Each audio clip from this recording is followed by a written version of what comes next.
You are not at work to make friends. This is a trap because I also fell into it. Hello, welcome to today's episode. Thank you for stopping by. So glad you could join me today. My name is Krista Webu.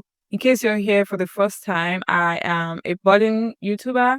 I am also a fashion designer and I also work as a customer service agent. Right today I want to talk about what I've learned from my experience working in a corporate environment, right? I've had some very useful experience from working from the corporate world, which I now infuse into my personal life, and it has helped me a whole lot to grow. Hopefully, you could benefit from it, especially if you're also just going into the environment at this point in time. You're probably a fresh graduate or you're just going back into the workspace, stuff like that. So I just want to share from my own little experience. I've been working officially for almost 2 years. Yeah, I've been in corporate environment for almost 2 years, and these are things that I would like to share based off of my experience, working for this long, right?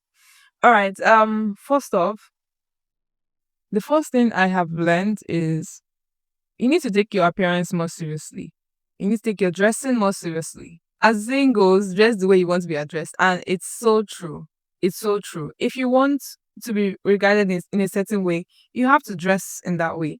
You can't show up, with rumpled shirt. You don't can't show up looking like your appearance is an afterthought or something like that. It will really reflect in how you are being addressed, how you're being perceived, and even how people, approach you. It has to be intentional. You have to look good and feel good about yourself. I'm not really saying you have to break the bank or start doing things that they are way beyond your means, right? I'm just saying that just overall look good, look presentable in a way that even you yourself will feel confident about yourself, obviously, and you might even lose opportunities because of how you dress. Also, in the same way, you can gain opportunities based on how you dress. You can be the one that will be called on to go out on any trip or go out on any conference or whatever it is. Opportunities will come your way based off of how you look, how you present yourself. And the way you present yourself is really signaling to the kind of people you want around you, signaling the kind of persons that you would like to be in association. So the number two thing I would tell you is that you are not at work to make friends. Yes. I'm not saying that there's no possibility that you could meet a friend at work, but that's not why you're at work. This is a trap because I also fell into it. I I thought that, oh, everyone will say, oh, family, family, family. No, you're not at work to start getting extended family members or getting friends. That's not your purpose there. You're there to work. And if by any chance with time and you see that people are worthy of your trust or worthy of being friends with you, with how you've tested them and how you've seen them show up for you and all of that, you can become friends with them, fine and good. But when you go into that space, you want to observe and see how everything is, see how everybody is before you begin to, you know, become overly friendly. You're supposed to be professional first. You're supposed to be warm, cordial, yeah, but overly friendly, it might put you in a different light. And this is why, for instance, oversharing things about yourself, your family, talking about your weekend in extensive lengths, it can actually begin to affect how people see you, how people perceive you. And in Nigerian palace, they will say it might cause people to see you finish, right? So you need to watch it. You need to let people earn your trust. You don't just go in and begin to be your authentic self, as they say. No, you need to just try your best to, comport yourself. You're in a work environment, you're there to work. You don't begin to talk about your personal life like that. So you will learn the hard way if you do that. From what you say or what you talk about, things that you share about yourself, who will know how to, get to you, especially people who do not like you. I'm not saying that every work environment is like that, but you need to learn how to observe people, watch them, and see how they are before you open up yourself to them. Because if not, you might just be shooting yourself in the foot, honestly. I know some people have reservations about taking more responsibilities because I feel like when you take more responsibilities, it will mean that more responsibilities will be given to you. And in as much as that is true, it depends on what you are going for. Like, are you looking to build your career? Are you looking to just, do basic work, average work? You don't want to, you don't want to look like you're the overzealous one, right?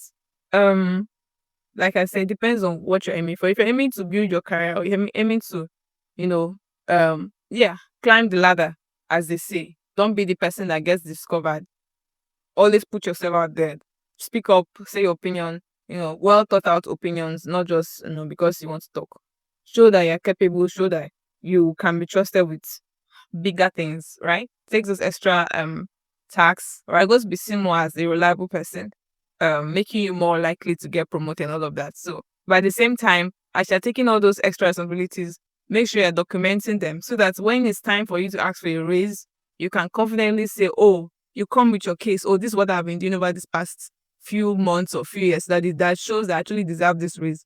Because if you keep taking up responsibility without actually speaking up for yourself, you will just be used and used and used. And even when the time comes, it depends on the kind of boss that you have to. You just have to, be your own advocate.